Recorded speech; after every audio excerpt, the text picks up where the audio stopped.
বনলতা সেন আবৃত্তি করছি। হাজার বছর ধরে আমি পথ হাঁটিতেছি পৃথিবীর পথে, সিংহল সমুদ্র থেকে নিশীথের অন্ধকারে মালাই সাগরে।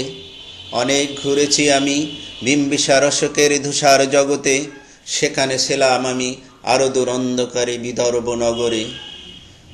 আমি ক্লান্ত প্রাণ এক, চারিদিকে জীবনের সমুদ্র সপেন, আমারে দুদণ্ড শান্তি দিয়েছিল নাটোরের বনলতা সেন।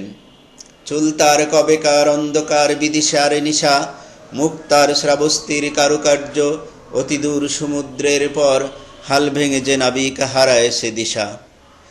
সবুজ ঘাসের দেশ যখন সে চোখে দেখে দারুচিনি দ্বীপের ভিতর, তেমনি দেখেছি তারে অন্ধকারে, বলেছে সে এতদিন কোথায় ছিলেন। পাখির নীড়ের মতো চোখ তুলে নাটোরের বনলতা সেন। সমস্ত দিনের শেষে শিশিরের শব্দের মতন সন্ধ্যা আসে, ডানার রৌদ্রের গন্ধ মুছে ফেলে চিল। পৃথিবীর সব রং নিভে গেলে পাণ্ডুলিপি করে আয়োজন, তখন গল্পের তরে জোনাকির রঙে ঝিলমিল। সব পাখি ঘরে আসে, সব নদী ফুরাইয়ে জীবনের সব লেনদেন, থাকে শুধু অন্ধকার মুখোমুখি বসিবার বনলতা সেন।